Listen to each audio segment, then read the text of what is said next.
Hello प्यारे बच्चों, नमस्ते। बच्चों, हम आपकी क्लास 11 फिजिक्स फर्स्ट उसका जो 5वां चैप्टर है गति के नियम, लॉज ऑफ मोशन, है ना, उसमें हमने पिछला पोर्शन कर लिया था और उसमें हम ये अब लास्ट वीडियो है इसका। उसके बाद फिर क्वेश्चन आंसर करेंगे। इसमें है सर्कुलर मोशन, है ना, वर्तुल या वृत्तीय गति। सर्कुलर मोशन जैसा कि नाम से ही है कि कोई पार्टिकल किस पे गति कर रहा है, एक सर्कुलर पाथ पे गति कर रहा है। तो पिछले चैप्टर 4 में भी था ये कि इसके हर पॉइंट पे इसकी डायरेक्शन क्या हो रही है, चेंज हो रही है।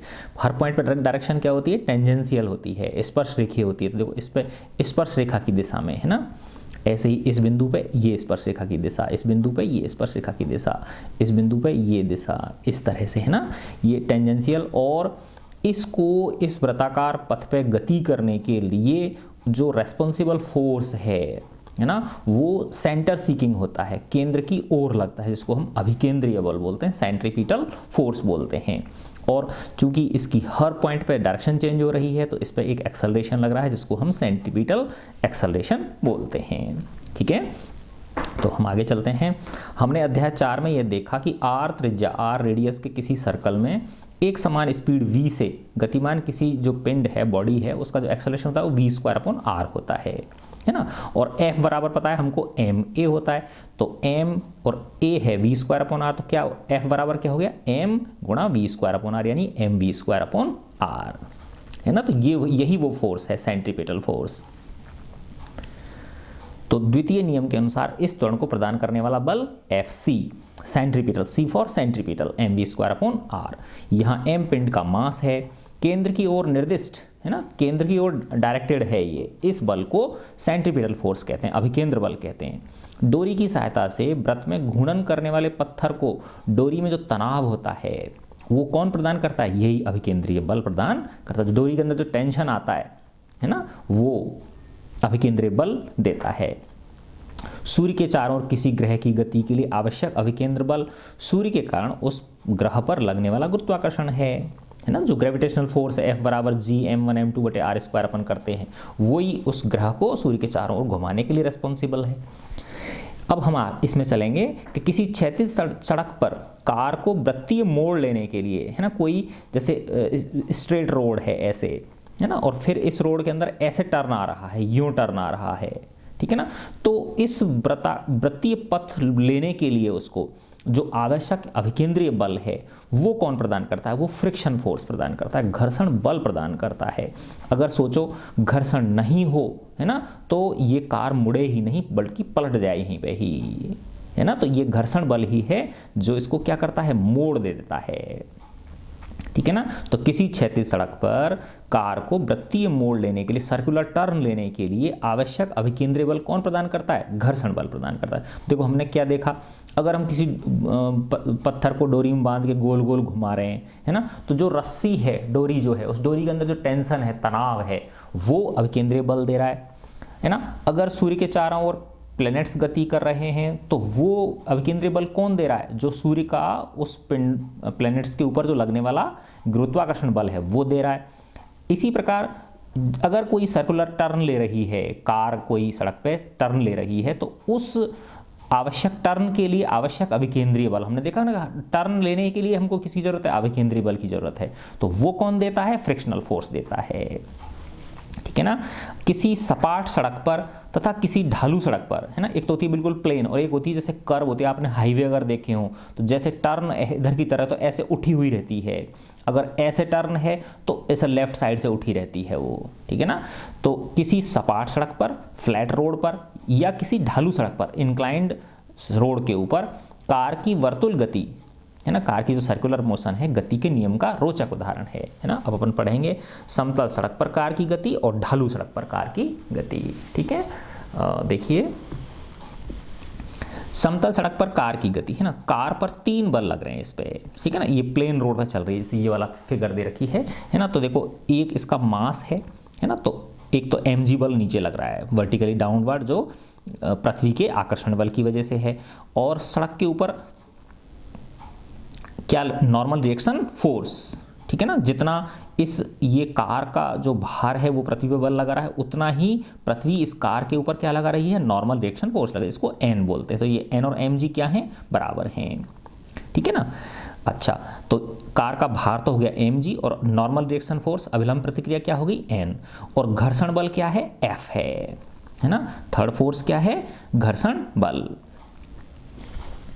ठीक है ना। तो देखो अगर ये ऐसे टर्न ले रही है ना, ये जो टर्न की माना ऐसे यूं इस तरह से टर्न ले रही है ये, ठीक है ना, तो अंदर की तरफ घर्षण बल हो गया है ना। ऐसे समझो आप कि ये पहले ऐसे यूं आ रही है सीधी, और फिर अगर इसको ऐसे टर्न करना है, तो ये टर्न देने के लिए जो रेस्पॉन्सिबल फोर्स है वो क्या है, फ्रिक्शनल फोर्स है, तो वो इस डायरेक्शन में हो गया, ठीक है ना। तो ये घर्षण बल हो गया एफ। चूंकि यहाँ ऊर्ध्वाधर वर्टिकल डायरेक्शन में कोई एक्सेलरेशन नहीं है, तो n equal to M G बोल देंगे हम। तो n माइनस एम जी बराबर क्या हो गया, 0। तो n बराबर क्या मिल गया हमको, एम जी मिल गया, ठीक है। अब कह रहा है वर्तुल गति के लिए आवश्यक अभिकेंद्र बल सड़क के पृष्ठ के अनुदिश है। जो सेंट्रीपिटल फोर्स है वो क्या है, along the surface of the road है। ये है बल कार के टायरों तथा सड़क के पृष्ठ के बीच पृष्ठ के अनुदिश संपर्क बल के घटक, जो परिभाषा के अनुसार घर्षण बल ही है, द्वारा प्रदान किया जाना चाहिए। तो इसको कौन दे रहा है, जो फ्रिक्शनल फोर्स है वो दे रहा है। ध्यान दीजिए, यह स्टैटिक घर्षण ही अभिकेंद्रित त्वरण प्रदान करता है। जो स्टैटिक फ्रिक्शन है यही इसको क्या देता है, सेंट्रीपिटल एक्सेलरेशन देता है ना। जो ये मुड़ता है टर्न पे, तो ये उसी वजह से मुड़ता है, ठीक है ना। स्थैतिक घर्षण की अनुपस्थिति में वृत्त से दूर जाती गतिमान कार की समुपस्थित गति का विरोध करता है ना। तो ऐसे समझो आप कि अगर ये घर्षण नहीं होता तो फिर ये सीधी जाती कि नहीं जाती, ये कैसे जाती, ये जो कार है ये सीधी जाती। तो इस सीधी जाने वाली गति की क्या कर रहा है, ये विरोध कर रहा है, इसको मोड़ रहा है इस तरफ, है ना। तो इम्पेंडिंग मोशन का क्या कर रहा है, ये अपोज कर रहा है, ठीक है ना। देखो ये क्या है इसने कि स्थैतिक घर्षण जो है, घर्षण की अनुपस्थिति में वृत्त से दूर जाती गतिमान कार की समुपस्थित गति यानी इम्पेंडिंग मोशन का क्या करता है, ये अपोज करता है, उसका विरोध करता है, ठीक है। अब हमारे पास समीकरण 5.14 और 5.16 से हमें प्राप्त होता है। देखो उसमें क्या था कि ये जो फ्रिक्शनल फोर्स है ये लेस देन क्या होता है, म्यू एस एन होता है, ठीक है ना। इसकी जो वैल्यू है फ्रिक्शनल फोर्स की, म्यू एस क्या है, स्टैटिक फ्रिक्शन कोफिशिएंट, और एन क्या है, नॉर्मल रिएक्शन है, ठीक है ना। तो इससे कम हो सकता है या बराबर हो सकता है ये, ठीक है ना। और ये क्या हो गया, M V square upon R, ठीक है ना। तो जब इसको सॉल्व करेंगे तो ये हमको वी स्क्वायर बराबर V square less than equal to क्या हो जाएगा, म्यू एस आर एन बटे एम। तो ये हो जाएगा म्यू एस, और एन की जगह जब हम एम जी रख देंगे तो ये आ गया mu S R G. V square का मान क्या आ गया, म्यू एस आर जी, ठीक है। यह संबंध कार की संहति पर, अब देखो इसमें कहीं मास नहीं आ रहा है ना, ये जो वेलोसिटी है इसमें कहीं मास प्रकट नहीं हो रहा। इससे यह प्रदर्शित होता है कि म्यू एस तथा आर के किसी दिए हुए मान के लिए, है ना, आर क्या है, वो जो रेडियस है ये, है ना, ये जो सर्कुलर टर्न है, जिस टर्न पे वो घूम रही है। तो देखो ये समतल सड़क पर कार की वर्तुल गति है ये, है ना, ये स्ट्रेट मोशन की बात नहीं हो रही है, ये किसकी बात हो रही है, वर्टिकल मोशन की बात हो रही है, ठीक है ना, ये सर्कुलर मोशन की बात हो रही है, ठीक है ना। तो यह इसमें कहीं देखो आप जो वी का जो ये सूत्र आया, V square equal to mu S R G. Mu S क्या है, स्टैटिक फ्रिक्शन कोफिशिएंट है, ये जो सतह है उस पर निर्भर करेगा कि वो ज़्यादा खुरदुरी है तो म्यू एस का मान ज़्यादा होगा, कम खुरदुरी है अर्थात थोड़ी चिकनी है तो उसका म्यू एस का मान क्या होगा, कम होगा। आर जिस पथ की जिस पे वो टर्न कर रहा है उसकी त्रिज्या हो गई, और जी ग्रेविटेशनल एक्सेलरेशन हो गया। तो इसमें कहीं भी एम नहीं आ रहा, इसके अंदर कहीं भी एम नहीं आ रहा है, ठीक है ना। तो यह जो संबंध है कार की संहति पर निर्भर नहीं करता। इससे यह प्रदर्शित होता है कि म्यू एस तथा आर के किसी दिए हुए मान के लिए कार की वर्तुल गति की कोई संभावित अधिकतम चाल होती है ना। अगर आर के और म्यू एस के किसी मान के लिए वी की मैक्सिमम वैल्यू होगी कि नहीं होगी, क्योंकि ये V square less than equal to mu S R G है, ठीक है ना। तो इसकी क्या होगी, कोई ना कोई एक मैक्सिमम चाल होगी, जिसे इस प्रकार हम व्यक्त कर सकते हैं। तो v मैक्सिमम कितनी हो गई, under root mu S R G, है ना। तो किसी दिए हुए म्यू एस और आर के लिए वी की एक मैक्सिमम वैल्यू होगी, है ना। उससे ज़्यादा अगर आपने रख ली, सोचो आप देखो कि बेटा जब वो ऐसे समझो ये जब टर्न ले रही है कार और ये रोड कैसा है, बिल्कुल फ्लैट है ना, उठा हुआ नहीं है, और आप कार को क्या कर रहे हो, टर्न कर रहे हो, ठीक है ना। तो ये वी मैक्सिमम हो गया म्यू एस आर जी। इससे ज़्यादा अगर आपकी स्पीड हुई तो कार क्या हो जाएगी, पलट जाएगी। ठीक, समझ गए ना बात, ठीक है ना। तो इसीलिए क्या करते हैं कि एडिशनल वो देने के लिए, है ना, एडिशनल सेंट्रीपिटल एक्सेलरेशन देने के लिए फिर इसको उठा देते हैं, ढाल दे देते हैं इसमें, ठीक है ना। तो ये अब ये सेकंड पार्ट हो गया, ढालू सड़क पर कार की वर्तुल गति है। गति का मतलब क्या है, वर्तुल गति, टर्न ले रही है कार, ठीक है। हाँ, अब देखें आप, यदि सड़क ढालू है, स्लोप है उसके अंदर, तो हम कार की जो सर्कुलर गति में घर्षण के योगदान को घटा सकते हैं, है ना। तो घर्षण के योगदान को क्या कर सकते हैं हम, यानी अब वो सिर्फ घर्षण पर डिपेंड नहीं करेगा वो, क्योंकि यहाँ फिर ऊर्ध्वाधर दिशा में कोई त्वरण नहीं है, इसलिए नेट बल क्या होगा, इसका शून्य होगा। देखो अब इसके ये घटक दिखा रखे हैं इसमें, है ना। जैसे ये कार है, ये इधर उठी हुई है, ये जो क्या नाम है सड़क है, ये क्या है, इसमें ढाल है सड़क के अंदर, है ना। तो देखो बेटा ये mg इसका वर्टिकली डाउनवर्ड हो गया, ठीक है ना। और ये जो n है ये इसके 90 डिग्री पे है ना, किसके 90 डिग्री पे है, ये जो इंक्लाइन सरफेस है इसके 90 डिग्री पे लग है, ठीक है ना। तो इस ये माना थीटा है, देखो ये इसका जो उठान, ये जो ढाल है ये कितना है, थीटा है, ठीक है ना। तो ये जो होगा, देखो आप ऐसे समझो इसको, ये जो कोण होगा ये भी कितना होगा, ये थीटा होगा। तो ये थीटा और ये थीटा क्या हो गए दोनों, ये शीर्ष अभिमुख कोण हो गए, वर्टिकली अपोजिट एंगल हो गए, ठीक है ना। तो इसके फिर कंपोनेंट निकाल लिए, देखो n का इधर की तरफ हो गया n cos थीटा, और इधर की तरफ क्या हो गया n, देखो यहाँ दिखा रखा है यस ये रहा, है ना। तो देखो ये क्या है, ये ऐसे था ना, ये इस तरह से, देखो ये थीटा है, तो ये और ये एकांतर कोण हो गए, ठीक है ना। और चूंकि ये पहले बिल्कुल प्लेन था, इसको ऐसे ऊपर उठा दिया, तो ये जो है ना इस वर्टिकल से इधर की तरफ उठ जाएगा, तो ये भी क्या होगा, थीटा होगा। तो n, ये n के इधर की तरफ हो गया n cos थीटा, इधर की तरफ हो गया n sin थीटा, है ना। ऐसे ही f कैसे लग रहा था, ऐसे लग रहा था, ये f की डायरेक्शन है ना। तो ऊपर की ओर थीटा है, तो इधर की तरफ क्या हो गया, f cos थीटा, और इधर की तरफ क्या हो गया, ये f sin थीटा, है ना। तो देखो n cos थीटा ऊपर की तरफ और f sin थीटा और mg नीचे की तरफ। इसमें n sin थीटा और f cos थीटा ये किसको दे रहे हैं, ये किसके कंपोनेंट हैं, वही जो सेंट्रीपिटल फोर्स है, अभिकेंद्री जो बल है उसके हैं ये, ठीक है ना। देखो इसने फिर ये, अब चूंकि वर्टिकल डायरेक्शन में कोई एक्सेलरेशन नहीं है इसमें, तो नेट बल शून्य होगा, तो इसको कर दिया इसने n cos थीटा बराबर क्या हो गया, f sin theta plus mg। तो n cos थीटा बराबर mg plus f sin theta हो गया। n तथा f के घटकों द्वारा अभिकेंद्री बल प्रदान किया जाता है ना। तो इस डायरेक्शन में जो n के कंपोनेंट है n sin थीटा और f का कंपोनेंट है f cos थीटा, इन द्वारा क्या दिया जा रहा है, सेंट्रीपिटल फोर्स दिया जा रहा है। तो इन दोनों को योग को किसको बराबर कर देंगे, mv² अपॉन r के बराबर कर देंगे। तो f cos theta plus n sin theta बराबर किसके हो गया, mv² अपॉन r के हो गया, ठीक है ना। ये हो गया, इसको 5.19b। अब हमें पता है f क्या होता है, less than equal to mu S n, है ना। v अधिकतम के लिए हम f को क्या मान सकते हैं, म्यू एस, यानी मैक्सिमम फोर्स के लिए हम f को क्या मान सकते हैं, म्यू एस n ले सकते हैं। मैक्सिमम रेंज ले ली इसकी हमने, ठीक है ना। तो फिर ये n cos थीटा बराबर क्या है, mg, और ये क्या था, f sin थीटा था ना, तो f की जगह क्या रख दिया, म्यू एस n रख दिया, ठीक है ना। और ऐसे ही इस वाले दूसरे वाले में n sin थीटा और f की जगह क्या रख दिया, mu S n cos theta बराबर क्या है, mv² अपॉन r, है ना। तो देखो इस फर्स्ट से n का मान हम इसमें रख देंगे, n का मान क्या निकल गया, देखो ये n cos थीटा और इधर mu S n sin theta लाओगे तो n क्या हो जाएगा, cos theta minus mu S sin theta हो जाएगा, है ना। तो फिर n बराबर क्या हो जाएगा, mg बटे cos theta minus mu S, ये चीज़ आ गई।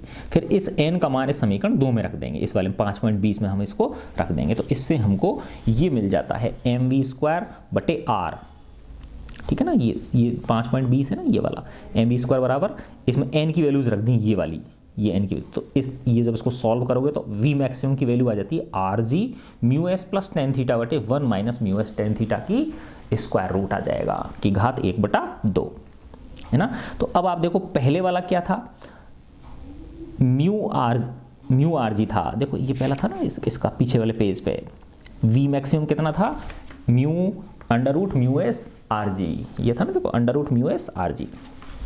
अब ये क्या हो गया, R G mu S plus tan theta 1 minus mu S tan theta. अब देखो कोई ना कोई थीटा की वैल्यू है, क्योंकि स्लोप ऐसे है ना, ये उठा हुआ है, सड़क क्या है एक तरफ से उठी हुई है, तो ये थीटा है। और आपको पता है थीटा की जैसे जैसे वैल्यू बढ़ती जाती है तो टेन थीटा का मान बढ़ता जाता है ना। तो देखो ये म्यू एस में प्लस टेन थीटा, तो ये भी कोई एक वैल्यू बढ़ेगी, और 1 minus mu S tan theta, तो इसमें से इसको घटाओगे तो ऊपर वाली जो अंश है वो तो बढ़ रहा है और हर क्या हो रहा है, घट रहा है। तो जब इसका मतलब क्या हो जाएगा, इसकी वैल्यू 1 से ज़्यादा हो जाएगी। तो कहने का मतलब है कि अब जो मैक्सिमम वेलोसिटी है उसका मान क्या हो जाएगा, बढ़ जाएगा। अर्थात सेम सड़क के लिए अगर ढाल दे दिया उसके अंदर, तो आप ज़्यादा स्पीड से क्या कर सकते हो, उसको टर्न ले सकते हो, यानी पलटेगी नहीं कार आपकी। कार क्या नहीं होगी, पलटेगी नहीं, टर्न वो लुढ़केगी नहीं एक तरह से, है ना, ओवर टर्न नहीं होगी।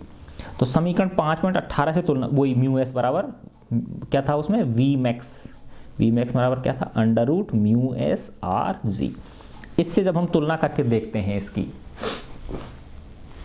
इससे जब हम इसकी तुलना करके देखते हैं तो ढालू सड़क पर कार की मैक्सिमम चाल समतल सड़क पर कार की मैक्सिमम चाल से क्या है, अधिक है। मैंने बताया ना कि टेन थीटा का मान क्या होता है, जैसे टेन थीटा एक तरह से मानो 45 है, तो ये 1 हो गया ना, तो म्यू एस प्लस 1, और म्यू एस का मान जैसे मानो 0.5 है तो 1.5 हो गया, और ये क्या हो जाएगा 1 माइनस म्यू एस, अभी देखा अपन ने 0.5 है, और टेन थीटा का मान कितना हो गया 1, तो 1 माइनस 0.5, तो नीचे हो गया 0.5, और ऊपर क्या हो गया 1.5, तो एक तरह से 1.5 में 0.5 तो 3 हो गया कि नहीं हो गया, तो मतलब पहले वाले का 3 टाइम्स हो गया ये, है ना। तो मैक्सिमम चाल क्या हो गई, है ना, अंडर रूट लोगे तो अंडर रूट 3 गुना हो गई, यानी 1.732 हो गई। तो एक तरह से आप ये मान के चलो कि एक 1.7 टाइम चाल से आप क्या कर सकते हो, उसको मोड़ सकते हो, ठीक है ना। तो यानी अगर ढालू सड़क है, स्लोप है उसके अंदर, तो उसको ज़्यादा स्पीड से आप क्या कर सकते हो, टर्न कर सकते हो, कार पलटेगी नहीं, ठीक है ना। अब ये कह रहा है म्यू एस अगर 0 है, म्यू एस क्या है, 0 है, तो देखो ये 0 हो गया, तो 0 प्लस टेन थीटा बटे 1 माइनस 0, ठीक है ना। तो 1 माइनस 0 तो 1 ही हो गया, तो म्यू एस ये 0 था, तो आर जी टेन थीटा हो गया, ये क्या हो गया, आर जी टेन थीटा की पावर 1/2। तो ये कौन सी है, जब म्यू एस की बिल्कुल भी जरूरत नहीं है आपको, है ना, फ्रिक्शनल फोर्स की जरूरत अब आपको नहीं है, यानी सारा का सारा काम किसके द्वारा हो रहा है, अभिकेंद्रीय बल देने का काम अब किसकी वजह से, ढाल की वजह से हो रहा है। किसकी वजह से हो रहा है, जो ढाल है, स्लोप जो है उसकी वजह से हो रहा है। तो इस चाल पर आवश्यक अभिकेंद्र बल प्रदान करने के लिए घर्षण बल की कोई आवश्यकता नहीं होती। इस चाल से ढालू सड़क पर कार चलाने पर कार के टायरों में कम घिसाई होती है ना, तो कार के जो टायर हैं वो घिसते नहीं हैं, है ना। तो इसीलिए जो बेटा हाईवे होते हैं उन पर जहाँ टर्न होते हैं, आप गौर करके देखना अगली बार जब कभी जाओ, तो सड़क क्या होती है, उठी हुई होती है एक तरफ से, ठीक है ना। अगर आप राइट साइड में मुड़ रहे हो तो लेफ्ट की तरफ उठी हुई होगी वो, है ना, और अगर आप लेफ्ट साइड में मुड़ रहे हो तो वो राइट की तरफ से क्या होगी, उठी हुई होगी, ठीक है ना। तो इसी समीकरण से यह भी ज्ञात होता है कि v is less than v0 के लिए घर्षण बल ऊपरमुखी होगा। यस, अब ये देखो आप कि अब ढाल भी अगर है, क्या है, ढाल भी अगर है, ठीक है ना, और अगर आपकी वेलोसिटी v0 से कम है, क्योंकि v0 क्या है, जब बिल्कुल भी फ्रिक्शनल फोर्स की जरूरत नहीं है ना, स्टैटिक फ्रिक्शन की जरूरत बिल्कुल भी नहीं है, अगर आपने उससे भी कम कर दिया, है ना, तो अब जो फ्रिक्शनल कंपोनेंट जो है फ्रिक्शन का वो ऊपर की तरफ लगेगा। अब तक तो क्या था, जैसे ऐसे करो, आप ऐसे टर्न ले रहे थे, आप ऐसे टर्न ले रहे थे, ठीक है ना, तो इस ढाल की वजह से क्योंकि उठी हुई है तो अब तक ये कंपोनेंट किधर की तरफ था, इस तरफ था। लेकिन अगर आपने v का मान, वेलोसिटी का मान, ये जो मिनिमम v0 है इससे भी कम कर दिया, तो अब फ्रिक्शनल फोर्स जो है ये इस तरफ हो जाएगा, इसकी डायरेक्शन ऊपर की तरफ हो जाएगी, तथा किसी कार को स्थिर स्थिति में केवल तभी पार्क किया सकता है ना। ऐसे सोचो आप, अगर ऐसे कोई ढाल है उठी हुई है और अगर माना यहाँ चिकनी हुई है ना, तो ऐसे पलट जाएगी, नहीं पलट जाएगी, इस पे ऐसे गिर जाएगी। तो इसको अगर नीचे की तरफ फिसलने से कौन रोक रहा है, फ्रिक्शन फोर्स ही रोक रहा है, ठीक है ना। तो दूसरी चीज इसमें हमको इसमें क्या मिली, इसी समीकरण से यह भी ज्ञात हो रहा है कि अगर v लेस देन v0 है ना, के लिए घर्षण बल क्या होगा, ऊपर की ओर होगा, तथा किसी कार को स्थिर स्थिति में केवल तभी पार्क, तो यानी जो ढाल है उस पर आप तभी पार्क कर सकते हो जब टेन थीटा का मान less than equal to mu S हो, है ना, जो स्टैटिक फ्रिक्शन है ना, क्योंकि टेन थीटा क्या होता है, ये टेन थीटा किसको देता है, ये फ्रिक्शन, उसको ये देखो इसमें दिखा रखा है पिछले वाले न्यूमेरिकल के अंदर कि ये जो टेन थीटा है, ये रहा देखो, है ना, टेन थीटा, टेन क्या है, म्यू एस है, टेन थीटा मैक्सिमम कितना होता है, म्यू एस के बराबर होता है ये, ठीक है ना। तो आप किसी ढालू इस सड़क पर, है ना, कार को तभी पार कर सकते हो जब टेन थीटा का मान लेस देन इक्वल टू क्या है, म्यू एस है ना। अगर चिकनी हुई सड़क और आपका ढाल ज़्यादा हुआ, है ना, कहने का मतलब है कि एक पर्टिकुलर एंगल इंक्लिनेशन तक ही आप उसको पार कर सकते हो। अगर उससे ज़्यादा थीटा हो गया, क्योंकि थीटा ज़्यादा होने पर टेन थीटा का मान बढ़ता है, तो वो पलट जाएगी, ऐसे, है ना, ऐसे यूँ रखिए तो क्या हो जाएगी, वो पलट जाएगी इसको, ठीक है ना, ये कहना चाह रहा है ये। अब अपन आते हैं बच्चों यांत्रिकी में समस्याओं को हल करना, जो मैकेनिक्स की जो प्रॉब्लम्स हैं उनको हम कैसे सॉल्व करें, है ना, solving of problems in mechanics. देखो बहुत इंटरेस्टिंग चीज़ है ये। गति के जिन तीन नियमों के विषय में आपने अभी तक अध्याय में अध्ययन किया वे यांत्रिकी की आधारशिला हैं। ये तीनों जो हैं ये इसकी फाउंडेशन है, तीनों लॉज जो हैं।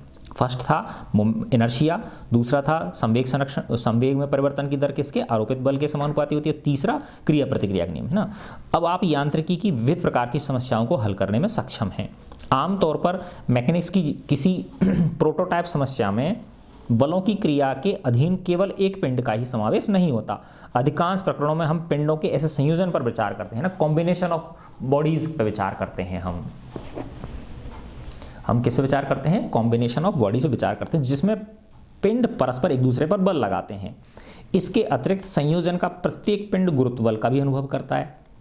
इस प्रकार की किसी समस्या का हल करने का प्रयास करते समय एक स्पष्ट तथ्य याद रखना परम आवश्यक है कि समस्या का हल करने के लिए उस संयोजन के किसी भी भाग को चुना जा सकता है तथा उस भाग पर गति के नियमों को इस शर्त के साथ लागू किया जा सकता है कि चुने गए भाग पर संयोजन के शेष भागों द्वारा आरोपित सभी बलों को सम्मिलित करना सुनिश्चित कर लिया गया है। यानी औरों के द्वारा उस पिंड पर कितने बल लग रहे, उस पार्ट पर कितने बल लग रहे हैं।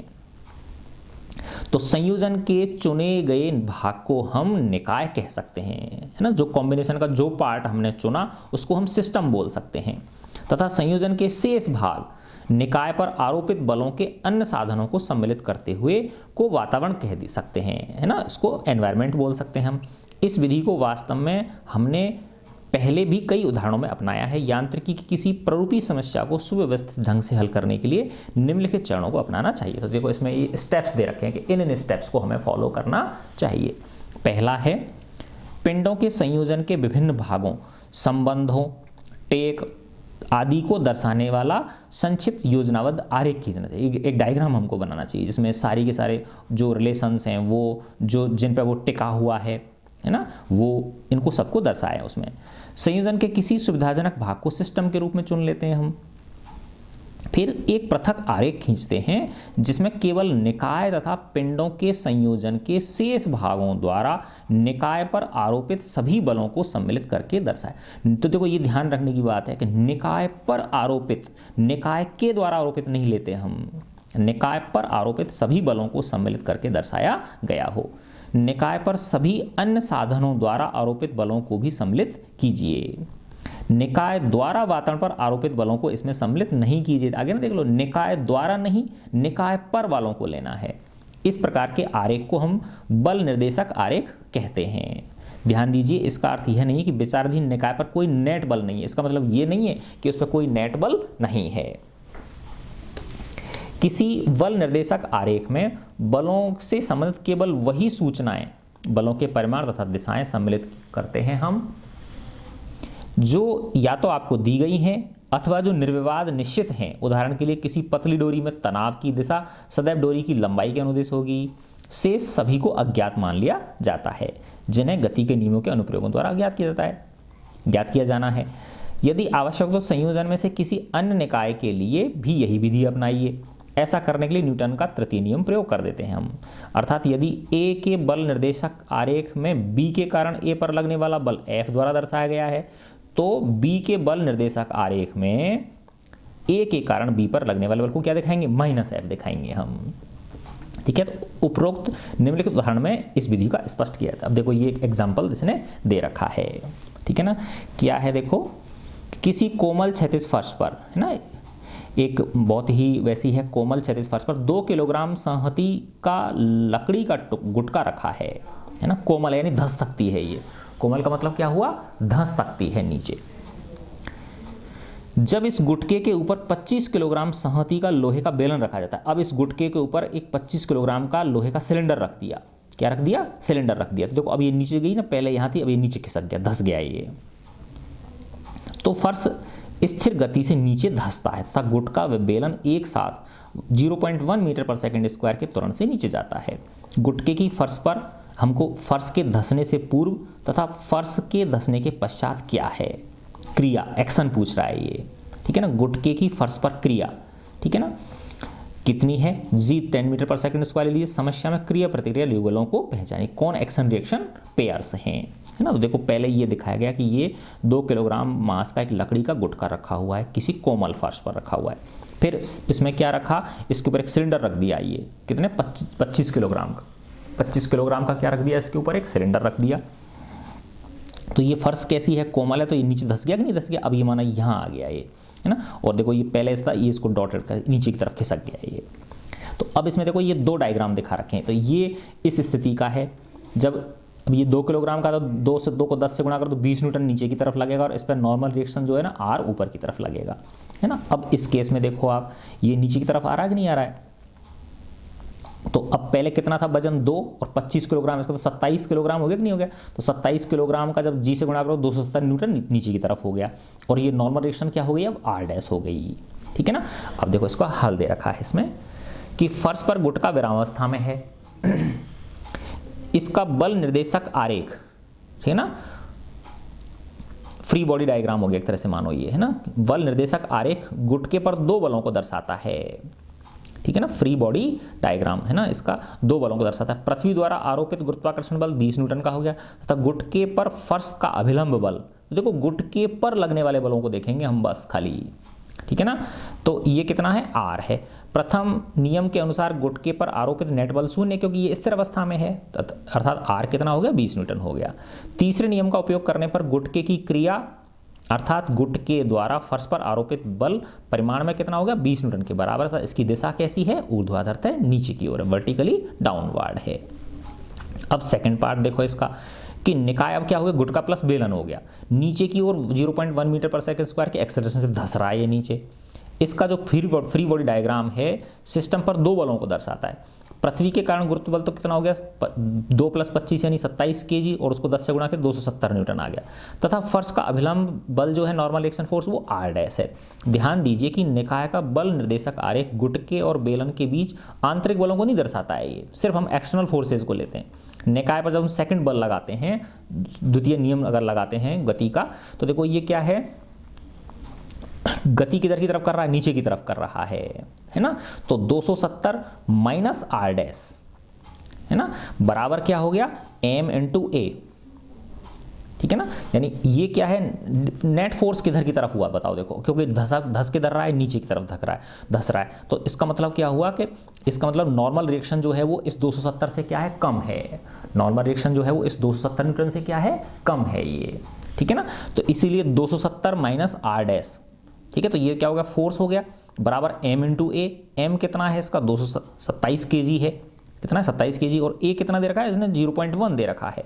तो इसको जब किया तो हमने R' का मान कितना आ गया, 267.3। अब देखो यहाँ पे ये पता चला आपको कि अगर जब ये पिंड कैसा था, स्थिर अवस्था में था, ठीक है ना, अगर माना ये स्थिर अवस्था में रहता बाद में भी, है ना, तो 270 न्यूटन नीचे की तरफ लग रहा था, 270 ही ऊपर लगता, फिर तब क्या था, स्थिर अवस्था में। अब चूंकि ये नीचे गति कर रहा है, इसका मतलब नॉर्मल रिएक्शन क्या है, 270 से कम है, ठीक है ना।